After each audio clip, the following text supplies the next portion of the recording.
विश्व की number 1 company होगी एस्क्लेपियस वेलनेस। आप लोगों को ये बता दूं कि संजीव कुमार एक ऐसे शख्सियत है जो हर्बल प्रोडक्ट्स की दुनिया में एक क्रांति लेकर आए हैं और इन प्रोडक्ट्स को घर घर में पहुंचाना चाहते हैं। संजीव जी आपसे बहुत सारी बातें करेंगे।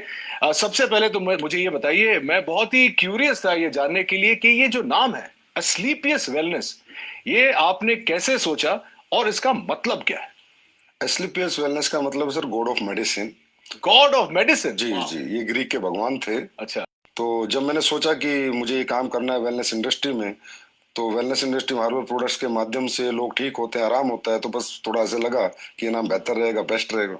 एस्क्लेपियस, क्योंकि मैंने वैसे तो पढ़ा लिखा हूं लेकिन ये शब्द मैंने भी नहीं सुना था। जब आपने शुरुआत की तो जाहिर सी बात है कि आपके आगे पीछे कोई गॉडफादर नहीं था, कोई मदद शायद नहीं मिली हो। तो आज आप इस मुकाम पर पहुंचे हैं, शुरुआत कैसे हुई? शुरुआत हुई कि मेरे फादर साहब बीमार हो गए थे, तो उन्हें टीबी हो गया था। तो टीबी होने के बाद उनके फेफड़ों में पानी भर गया था। तो पानी, जब डॉक्टर ने कहा कि पानी निकालना पड़ेगा, फिर 9 महीने का उन्हें मेडिसिन दिया गया था। तो टीबी की जो मेडिसिन है ना, काफी हैवी होती है, तो बॉडी काफी वीक हो जाती है टीबी की मेडिसिन लेने से। इम्यूनिटी भी कम हो जाती है। जी, इम्यूनिटी भी कम हो जाती है। तो मेरे किसी दोस्त ने कहा, अरे एक हर्बल प्रोडक्ट तू यूज कर, क्या पता तेरे पापा जल्दी रिकवर हो जाए। तो मेरे पापा सिर्फ 3 महीने में रिकवर हो गए। वहां से मुझे सोच आई।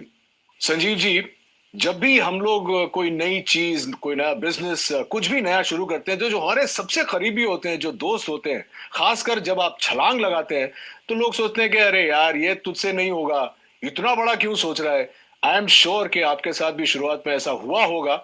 कुछ बताना चाहेंगे आपके शुरुआती दौर के बारे में? हाँ, जब इंसान सर अपनी मतलब जो उसके एसेट्स हैं, या जो उसकी नॉलेज है, या उसका टैलेंट है, या उसका बैकग्राउंड है, उसके अनुसार अगर सोचता है, तो सब लोग कहते हैं कि हाँ ये हो सकता है। लेकिन अगर कुछ इंसान बड़ा सोच लेता है अपनी सोच से, तो सभी लोग रोकते हैं, टोकते हैं, और उन्हें लगता नहीं है कि भाई इतना पढ़ा लिखा भी नहीं है, इतना टैलेंटेड भी नहीं है, इसके पीछे इतना बैकग्राउंड भी नहीं है, तो शायद ये नहीं कर पाएगा। तो होता ही है सर, वो तो मैं कहता हूँ कि अपने ही टोकते हैं, बाहर वाले अपने ही टोकते हैं। हाँ, बाहर वाले तो इंतजार करते हैं कि देखते हैं क्या करेंगे क्या करेंगे, लेकिन अपने ही टोकते हैं। आपके साथ ऐसा कुछ हुआ था जब? मेरे तो मदर फादर को बिलीव नहीं था कि मैं कुछ कर पाऊंगा। एक सवाल जो जहन में आ रहा है कि आपने खुद ही कहा कि आपका बैकग्राउंड ये नहीं था, तो आपने एस्क्लेपियस वेलनेस खोलने की सोची कैसे और कब? सर मैं हमेशा से सोचता था लाइफ में, मैं पहले जॉब में था तो सोचता था कोई अच्छा बिजनेस करना है। जी। तो जब मैं बिजनेस के बारे में सोचता था, तो एक थॉट हमेशा आती थी कि यार बिजनेस करने के बाद गालियां बहुत मिलती हैं, बिजनेसमैन को लोग पसंद नहीं करते। उसके पीछे रीजन ये है कि लोगों की नीड होती है, वो सामान भी खरीद के लाते हैं, लेकिन फिर भी कहते हैं यार ये लालची है, इन लोगों ने ज्यादा पैसा ले लिया। तो मैंने कहा कोई ऐसी इंडस्ट्री चुनूं, कुछ ऐसा सोचूं कि मैं लोगों से पैसे भी कमा लूं और लोग भी पैसे कमा ले, लेकिन जो प्रोडक्ट मैं उन्हें दूं उसके बाद मुझे ना मतलब डिग्रेड ना करे, और कहें यार मजा आ गया आपके प्रोडक्ट को लेके, और प्रॉफिट भी मिल जाए और लोगों की दुआएं भी मिल जाए। इससे अच्छा कुछ हो नहीं सकता। तो फिर मुझे समझ में आया ये वेलनेस इंडस्ट्री है, और वो भी हर्बल प्रोडक्ट्स के साथ अगर मैं काम करूंगा और लोगों को अच्छे प्रोडक्ट दूंगा, लोगों को उसके फायदे आएंगे, रिजल्ट्स आएंगे, तो डेफिनेटली लोग मुझे दुआएं भी देंगे, और एक अच्छी कंपनी भी हमारी ग्रो करेगी, और लोग भी हमारे साथ ग्रो करेंगे। संजीव जी, एक बहुत इंटरेस्टिंग बात है आपके बारे में जो शायद कंज्यूमर्स नहीं जानते, कि आपने ये सब करने से पहले 16 साल आपने भारतीय सेना में बिताए। जी सर। अरे सर, इसके बारे में तो कुछ बताना ही पड़ेगा। हाँ, जब मेरी जीवन की शुरुआत हुई थी, तो शुरू मेरे फादर जो है वो आर्मी में थे, तो हमारा अच्छा। पूरा परिवार पीढ़ियों से आर्मी में है। तो मुझे भी आर्मी बहुत पसंद थी। मैंने इतना जरूर कहा था फादर से, मैं लॉन्ग लाइफ सर्विस तो नहीं करूंगा, लेकिन एक बार फौजी जरूर बनूंगा, क्योंकि जो फौजी बन के जो मिलता है सीखने को, समझने को, या जो मेहनत का जज्बा, या जो कॉन्फिडेंस मिलता है, या जो जीतने की जो आदत मिलती है, वो अपने आप में मतलब किसी इंस्टीट्यूट में नहीं मिल सकती, वो फौज की नौकरी करके वो कोई सिखा नहीं सकता है आपको। जी जी जी। कहाँ क्या पोस्टिंग थी, कुछ बताएंगे उसके बारे में? हाँ, मेरी पोस्टिंग अहमदनगर रही है, हिसार रही है, हम अपना कश्मीर में पुलवामा डिस्ट्रिक्ट जो आज पुलवामा में मिलिटेंसी और 55 RR में मेरी पोस्टिंग रही है। और जब वो 55 RR खड़ी हुई थी, तो सबसे पहले शिकार भी हम लोगों ने किए थे। अच्छा। तो मिलिटेंसी के साथ भी 3 साल निकाले हैं। उसके बाद मैं नाभा भी रहा हूँ और पठानकोट भी रहा हूँ। दोस्तों, मैं आपको ये भी बताऊं कि संजीव जी का जो बिजनेस मॉडल है वो उन सिद्धांतों पर आधारित है जहां लोग अपनी शर्तों पर आर्थिक स्वतंत्रता का जीवन बिता सकते हैं। लेकिन शुरुआत में ऐसा नहीं था। लोगों के मन में कहीं ना कहीं ये नेटवर्किंग इंडस्ट्री को लेकर बहुत सारे नेगेटिव विचार थे। चलिए जानते हैं कि इसका कारण क्या था, Sanjeev ji. Sir direct selling जो इंडस्ट्री है ये बहुत ही इथिकल है और इसका नेचर ऑफ वर्क भी बहुत ब्यूटीफुल है। यहाँ कोई भी आदमी अपना भविष्य बना सकता है, लेकिन ये मॉडल ऐसा है कि इसमें ग्रोथ भी अच्छी आती है, समय से आती है और कोई भी व्यक्ति ग्रोथ कर लेता है और ये प्रॉफिटेबिलिटी भी इसमें अच्छी है, इंडिविजुअल के लिए भी और कंपनीज के लिए भी। तो इस मॉडल को कॉपी करके कुछ लोगों ने ये वे ऑफ वर्किंग कॉपी करके कुछ गलत कंपनियां मार्केट में आती हैं। अच्छा। जो होती हैं 200 रुपए दो, 400 रुपए देंगे या आप 1,000,000 रुपए दे दो तो महीने के 3-3 हजार की सैलरी देंगे। Salary based company, money rotation कंपनियां कहते हैं, चिट फंड कंपनियां कहते हैं। तो ऐसी बहुत सी कंपनियां इन डायरेक्ट सेलिंग मॉडल की आड़ में आके और मार्केट को गंदा कर जाती हैं। तो फिर जब हम लोग भी मार्केट में जाते हैं तो लोग हमें भी उन्हीं नजर से देखते हैं। हम प्रोडक्ट बेस हैं, हमारी फैक्ट्री है, मैन्युफैक्चरर हैं, लेकिन लोग इसी नजर से देखते हैं कि वो धोखे चार करने वाले तो नहीं। तो इस वजह से बहुत सी कंपनी आई, उन्होंने बहुत मार्केट गंदा किया। अब गवर्नमेंट काफी सख्त हुई है, काफी अच्छे रूल्स लेके आई है और डायरेक्ट सेलिंग के लिए अलग से रूल्स लेके आई है। जो इथिकल कंपनीज है, कंज्यूमर अफेयर्स इन्वॉल्व हो गया अभी इसमें। तो अब जाके थोड़ा सा मार्केट धीरे धीरे पॉजिटिव हो रहा है और यंगस्टर भी इस बिजनेस की तरफ धीरे धीरे खिंच रहा है और इसको समझ रहा है। आपके साथ हुआ था ऐसे शुरुआत में कि लोग भी आपको देखते थे कि पता नहीं संजीव जी क्या कहना चाह रहे हैं, क्या बेचेंगे, कैसे सर करेंगे? शुरुआत में ऐसा नहीं हुआ कि हम जाते तो लोग मिलते नहीं थे। अच्छा। भाई ये तो वही लोग हैं जो टोपी पहनाते हैं। तो इसी कारण से, क्योंकि इंडस्ट्री खराब कर दी गई, जबकि इंडस्ट्री यूएसए और कनाडा अगर हम जाएं, जी जी। आउटर कंट्रीज, तो बहुत रिस्पेक्ट है इस इंडस्ट्री का, बहुत रिस्पेक्ट से इसको देखा जाता है। क्योंकि वहाँ इथिकल कंपनी लाइक एमवे आपने सुना जी होगा, बिल्कुल। हर्बल लाइफ सुना होगा, ये अच्छी अच्छी एफएलपी हैं, ये अच्छी अच्छी कंपनियां हैं और बहुत सालों से ये लोग काम कर रहे हैं और बहुत अच्छी ग्रोथ यंगस्टर्स ने यहाँ पाई है। किसी भी एज उम्र के इंसान ने यहाँ पर अच्छी ग्रोथ भी पाई है, सक्सेस भी पाई, और कंपनियां भी आज बहुत अच्छे लेवल पर है और बहुत अच्छे सभी कंपनियां प्रोडक्ट भी बना रही है। भारतीय सेना से सेवानिवृत्त होने की वजह से ही शायद संजीव देश और देशवासियों को सबसे आगे रखते हैं और हमेशा बेहतरीन उत्पादों को हमारे तक लाने की पूरी पूरी चेष्टा करते हैं। संजीव के जीवन और उनके डायरेक्ट सेलिंग मॉडल के बारे में बहुत कुछ जानना है, लेकिन इस छोटे से ब्रेक के बाद कहीं मत जाइएगा।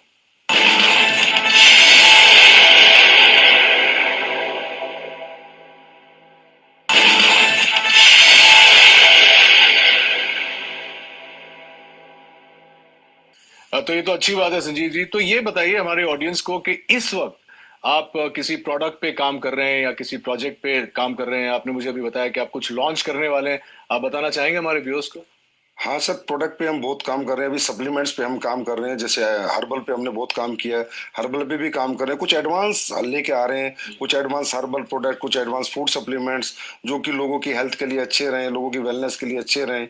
क्योंकि कहीं ना कहीं आजकल लाइफ स्टाइल डिजीज की मारामारी हो रखी है। हर इंसान लाइफ स्टाइल डिजीज से कहीं ना कहीं ग्रसित है और लाइफ स्टाइल डिजीज से इंसान तभी बच सकता है, एक तो अपना लाइफ स्टाइल सुधारे और कहीं ना कहीं ऑर्गेनिक की तरफ जाए, हर्बल्स की तरफ जाए, अच्छे सप्लीमेंट्स यूज करे। क्योंकि आज फूड में जो हम खाना खाते हैं उसमें इतनी सारी चीजें नहीं है, जो प्रोटीन मिनरल हमें चाहिए, जो कार्बोहाइड्रेट चाहिए, वो प्रॉपर मात्रा में नहीं मिल पाते। तो इसलिए कहीं ना कहीं सप्लीमेंट्स का भी सहारा लेना पड़ता है। तो हम लोग हमेशा ही एडवांस कुछ ना कुछ नया करते रहते हैं और हमेशा नया करते रहेंगे। हाँ, एक और इंटरेस्टिंग क्वेश्चन है, क्योंकि आप क्वालिटी की बात कर रहे हैं।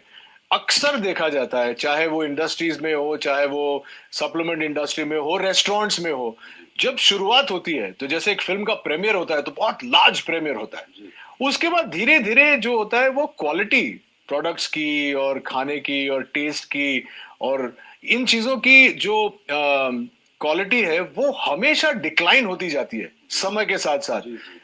हमारे कुछ दोस्त हैं रेस्टोरेंट बिजनेस में, वो बोलते हैं कि यार एक बार लोग यूज टू हो जाते हैं इस जगह में आने के लिए तो इतनी खिचखिच नहीं होती है। क्या आपका मानना है कि ये आपकी इंडस्ट्री में भी होता है और क्या आप इससे सहमत हैं? बिजनेस सेंस पे डिपेंड करता है, उसकी मेंटलिटी पे डिपेंड करता है कि वो कहाँ तक जाना चाहता है, कितना बिजनेस करना चाहता है, लोगों के दिल में रहना चाहता है या दिमाग में रहना चाहता है, निकलना चाहता है। होता है सर, क्या होता है कि एक प्रोडक्ट आपने 10 साल पहले बनाया, उसकी कॉस्ट 1 रुपए थी, तो 10 साल बाद जो इंग्रेडिएंट आपका आ रहा है उसकी कॉस्ट 1.5 रुपया हो गई। तो जो ओनर्स होते हैं या बिजनेसमैन होते हैं वो डर जाते हैं कि यार मैं इसको 4 रुपए का बेच रहा था, अगर 6 का किया तो लोग कहीं ना कहीं मेरा प्रोडक्ट खरीदना बंद कर देंगे। तो ये जो कॉम्पिटेटिव मार्केट है सस्ता महंगे वाला, कि सस्ता लेंगे या लगातार इसी रेट में देंगे, डरे हुए लोग हैं। फियर होता है बिजनेसमैन को, फियर मुझे बिल्कुल नहीं होता। मेरा जैसे ही रेट बढ़ता है इंग्रेडिएंट्स का, अभी पीछे अभी जो सिचुएशन कोविड की थी, तुलसी के रेट हाइप हुए, अश्वगंधा हाइप हुआ, गिलोय हाइप हुआ, तो मैंने भी अपने प्रोडक्ट के थोड़े बहुत रेट इंक्रीज कर दिए, पर मैंने आज तक क्वालिटी नहीं कराई। 6 साल हो गए मुझे, मेरे क्वालिटी में मेरा कोई कॉम्प्रोमाइज नहीं है। क्योंकि क्वालिटी एक ऐसी चीज है जो कस्टमर को आपके पास बार बार ला सकती है। आप प्रेशर सेलिंग, कन्वेंस सेलिंग एक बार कर सकते हो, लेकिन रीसेलिंग तो आपकी क्वालिटी क्वालिटी प्रोडक्ट्स ही करेंगे।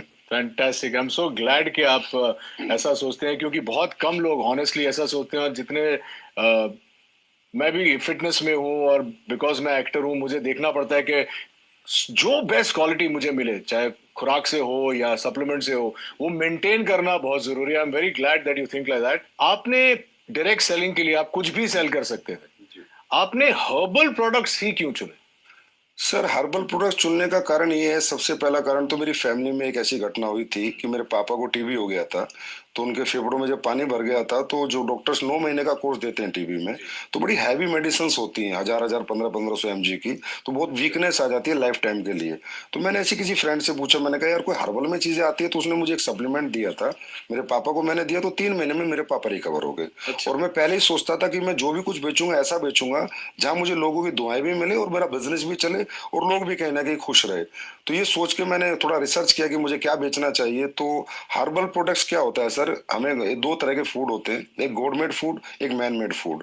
बिस्किट, चाउमीन, पेप्सी, ये सब Processed foods। कोल्ड ड्रिंक्स वगैरह जो भी चीजें हैं, ये सारे मैन मेड है। और एक गॉड मेड है, एप्पल, ऑरेंज, पपीता, ये सब भगवान ने बनाया हुआ है। तो हर्बल भगवान का बनाया हुआ है।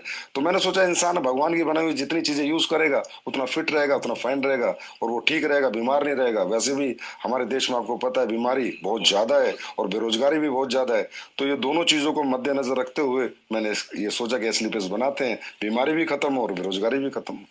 तो चलिए अब जानते हैं इनकी प्रोडक्शन यूनिट के बारे में। ये डायरेक्ट सेलिंग तो करते ही हैं, लेकिन ये खुद प्रोड्यूस भी करते हैं, विच इज वाई इनकी क्वालिटी कभी भी नहीं गिरती है। कुछ बताइए प्रोडक्शन यूनिट के बारे में। Sir production unit direct selling में होना निहायत ही जरूरी है। अगर डायरेक्ट सेलिंग आप करें, डायरेक्ट सेलिंग मतलब आपका प्रोडक्ट फैक्ट्री में बने, आपके डायरेक्ट सेलर के पास आए और सीधा कस्टमर तक दे, that is called pure real ethical direct selling. अगर आप कई थर्ड पार्टी मैन्युफैक्चरिंग करा रहे हैं, फोर्थ पार्टी करा रहे पता ही नहीं हैं, कैसे। तो आपको पता ही नहीं कि वो डायरेक्ट सेलिंग नहीं हुई, वो एक तरह की ट्रेडिंग हुई। तो ये मेरे दिमाग में पहले दिन से था कि अगर मैं डायरेक्ट सेलिंग करूंगा तो प्योर डायरेक्ट सेलिंग करूंगा।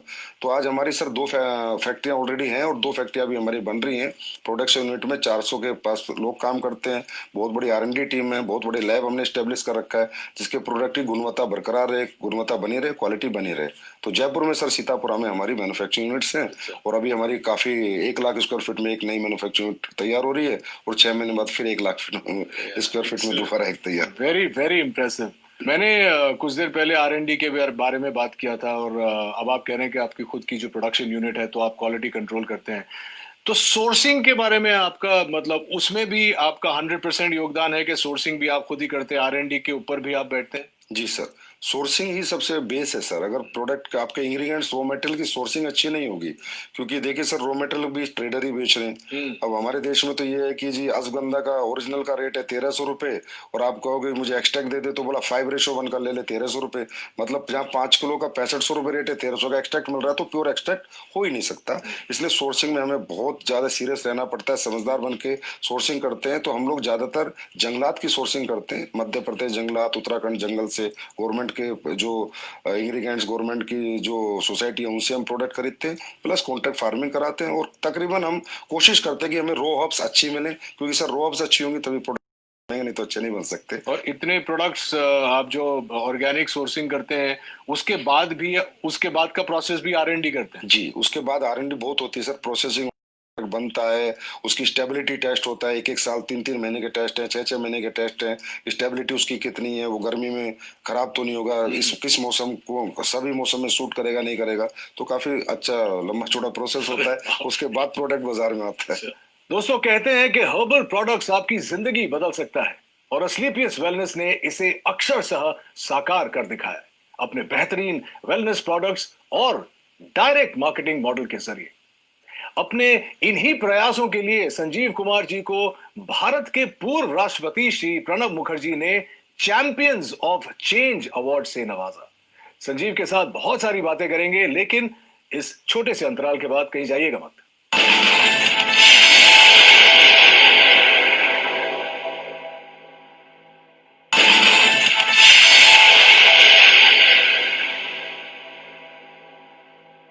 मुझे अब अपने एक्सपेंशन प्लान्स के बारे में और विदेशी योजना के बारे में बताइए। आप ब्रेक में बता रहे थे कि आप चाहते हैं कि ये आप वर्ल्ड वाइड ले जाएं, और तो आई एम श्योर कि हमारी ऑडियंस ये भी जानना चाहिए। जी सर, हमेशा से मैं ये सोचता हूँ कि जो हमारे इंडिया के पास सबसे बड़ा रिसोर्स है वो हमारे ऑर्गेनिक प्रोडक्ट्स हैं, हमारी हर्ब्स हैं, हमारी जड़ी बूटियां हैं, हमारे हर्बल प्रोडक्ट्स हैं जो सदियों से लोग यूज कर रहे हैं और उनके उनको रिजल्ट आ रहे हैं। लेकिन आज बाहरी कंट्री में भी अभी ये लोग मानने लगे हैं। अभी खासकर ये सिचुएशन जो है इसमें सबको बिलीव सब हो गया पता चल गया। कि इम्यून सिस्टम स्ट्रांग होना चाहिए, और स्ट्रांग करने के लिए जो हमारी हर्ब्स है, तुलसी है, गिलोय, अश्वगंधा बहुत अच्छा काम करती है। तो मेरा 100% प्लान है कि एक दिन वर्ल्ड की हर कंट्री में एसएलपीएस वेलनेस या अपना हर्बल बिजनेस करेगी, डायरेक्ट सेलिंग करेगी, और उसी प्लान के अनुसार ही मैं अपने सेटअप और अपने बैकअप तैयार कर रहा हूँ। और आपको अगले 2-3 साल में देखने को मिलेगा कि किसी ना किसी कंट्री में हम लॉन्च हो चुके होंगे। संजीव जी, एक सवाल जो मैं पूछना चाह रहा था वो ये है कि अक्सर लोगों का ये मानना है, मेरा भी ये मानना है कि आप अगर मध्य वर्ग से शुरू करते हैं या लोअर मिडिल क्लास से शुरू करते हैं, बहुत वक्त लग जाता है अमीर बनने में, पैसे कमाने में, बहुत जद्दोजहद करनी पड़ती है। लेकिन आपका ये मानना है कि डायरेक्ट सेलिंग करके you can get rich quick and do it the right way. इसके बारे में कुछ बताइए, क्योंकि हमारी जो युवा पीढ़ी है वो इस वक्त आपका शो देख रही है और वो भी जानना चाहती है कि हाउ। नहीं सर, बहुत जल्दी बहुत अमीर नहीं बन सकता, लेकिन हाँ कम समय में बहुत अमीर बन सकता है। तो डायरेक्ट सेलिंग युवा की अगर मैं बात करूं, यंगस्टर्स की मैं बात करूं, तो हर यंगस्टर आज स्ट्रगल कर रहा है और सोच रहा है कि मुझे सरकारी नौकरी मिले, प्राइवेट मिले, या कोई मैं अपना बिजनेस करूं। और ये सब चीजों में सर मैंने कहा कि डिग्रियां लगेंगी, पैसे लगेंगे, एसेट्स लगेंगे, तो ये सबके पास नहीं होता। इसलिए बहुत से लोग बेरोजगार हैं, अनएम्प्लॉय रहते हैं, जबकि उनके पास टैलेंट होता है, उनके पास कॉन्फिडेंस होता है, उनके पास मेहनत करने का जज्बा होता है। और यंगस्टर जज्बा कैरियर बनाने का एक बुजुर्ग के पास तो नहीं होता सर। तो मैं हर यंगस्टर से एक आह्वान जरूर करूंगा कि आप इस इंडस्ट्री में लगातार काम करें या ना करें, पर एक बार करके जरूर देखें और इस इंडस्ट्री के नेचर ऑफ वर्क को देखें। इसकी स्किल्स यहाँ पर डेवलप होंगी, आपकी पर्सनैलिटी यहाँ पर डेवलप होंगी। और अगर आप इस काम में कामयाब नहीं भी हो पाए तो भी इसकी जो स्किल्स और जो पर्सनैलिटी और जो ट्रेनिंग मॉडल है वो अगर आपने ले लिया तो दुनिया के किसी भी काम में आप कामयाब हो सकते हैं। क्योंकि ये इंडस्ट्री सर कंप्लीट इंडस्ट्री है, सही कहें तो कंप्लीट लाइफ है। संजीव जी, यहाँ पे एक मानना है, शायद मैंने भी सुना है कि बहुत सारे लोग आ जाते हैं, जैसे आपकी बात सुन के मुझे देख के सब आ जाएंगे डायरेक्ट सेलिंग में, लेकिन बहुत जल्दी फेल भी हो जाते हैं तो मायूस होकर छोड़ के चले जाते हैं। उनके लिए क्या कहना चाहिए? सर रियली डायरेक्ट सेलिंग को हर इंसान को डीप नॉलेज नहीं होती, समझ नहीं पाता, क्योंकि एजुकेशन जो लेवल है डायरेक्ट सेलिंग का आज भी इंडिया में उतना प्रॉपर नहीं है जैसा होना चाहिए। लोग ये सोच के आते हैं कि ये कोई मतलब यहाँ पर फटाफट फटाफट आपके पैसे बन जाएंगे, साल 2 साल में आप अमीर बन जाएंगे। ये एक बेम्बू ट्री का प्रोसेस है सर। जैसे चाइना में एक बेम्बू ट्री होता है, 6 साल तक उसमें थोड़ी भी ग्रोथ नहीं होती, लेकिन 6 साल बाद इकट्ठा वो 60 फीट बढ़ जाता है। तो यहाँ पर क्या टीम बिल्डिंग है सर। अगर हमारी 2 की टीम है तो कम पैसे आएंगे, 4 की है तो थोड़ा ज्यादा आएंगे, लेकिन अगर हमारी टीम 40,000 के, 4 लाख के, तो बहुत ज्यादा आएंगे। लेकिन उस टीम मल्टीप्लीकेशन में बनाने में थोड़ा समय लगता है। एटलीस्ट मैं कहता हूं कि डायरेक्ट सेलिंग करने वाले किसी भी व्यक्ति को किसी भी कंपनी में कम से कम 5 साल देने चाहिए। उसके बाद उसे देखना चाहिए खड़े होके कि आज मैं कहां पर हूं, मेरी क्या ग्रोथ है, मेरी क्या सक्सेस है। और सर कोई भी व्यक्ति अगर यहाँ 5 साल टिक कर इस बिजनेस को करे तो यहाँ इतना बड़ा मल्टीप्लीकेशन होता है सर कि वो इंसान की लाइफ का भी, इंसान की इनकम का भी, इंसान की पर्सनैलिटी का भी, कि ही विल मतलब वो एहसास करता है 5 साल बाद कि हाँ मैंने कोई अच्छा बिजनेस चुना और मैंने कोई अच्छी ग्रोथ पाई। 2 सवाल मैं जाने से पहले आपको पूछना चाहूंगा। सबसे पहले तो आप कोई संदेश देना चाहेंगे हमारे व्यूअर्स को अपने बारे में या अपने मॉडल के बारे में या अपनी एथिक्स के बारे में? मेरा यही संदेश है कि एसलीपीएस वेलनेस बहुत इथिकल और अपने प्रिंसिपल पे चलती है। हमारी अपनी वैल्यूज हैं और हम लोग यही सोचते हैं कि हम बेहतर से बेहतर प्रोडक्ट कैसे बनाएं, बेहतर से बेहतर सर्विस कैसे दें, और लोगों को प्रोडक्ट देने के बाद उन्हें रिपीट अपने पास लेके आए और लोग कहें कि हमने यूज किया प्रोडक्ट, हमने पैसे नहीं गंवाए, और ये प्रोडक्ट जिस पर्पज से हमने लिया था वो पर्पज हमारा सोल्व हो गया। तो मैं कहूंगा एक बार तो एसलीपीएस पे पक्का बिलीव करना चाहिए हर व्यक्ति को। बाकी तो फिर हमारी सर्विसेज बताएंगे, हमारी क्वालिटी बताएंगी, तब लोग हमारे पास लगातार आएंगे। और 6 साल में हमारी ग्रोथ का कारण भी सर हमारी सर्विसेज और हमारी क्वालिटी है।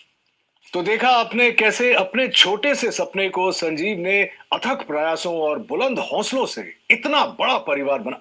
वैसे आपका परिवार जो है स्लीपियस का कितना बड़ा है?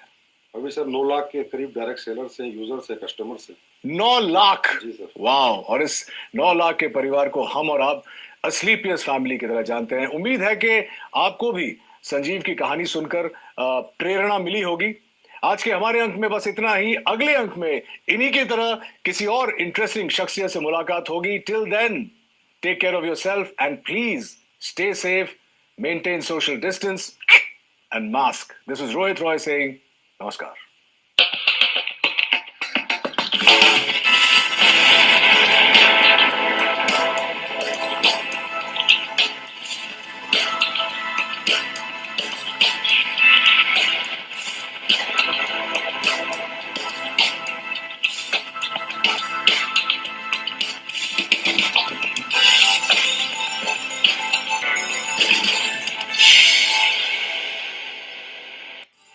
देश में वित्त मंत्री तो एक ही है और बजट भाषण भी सब जगह सेम। 400 से ज्यादा न्यूज चैनल्स। आपको कहां देखना है? जरा सोचिए, आपको बजट समझाएगा कौन? सिर्फ जी बिजनेस। जब दुनिया रुक गई, हमें रुकने नहीं दिया हमारी फेसबुक कम्युनिटी ने। एक पोस्ट, उस पे एक क्वेरी, एक कमेंट, एक लाइक, एक शेयर, एक डीएम और हो गई हमारी नई शुरुआत। सोशल डिस्टेंसिंग से डिस्टेंस निकल गया, फोन पे दुकान का शटर खुल गया।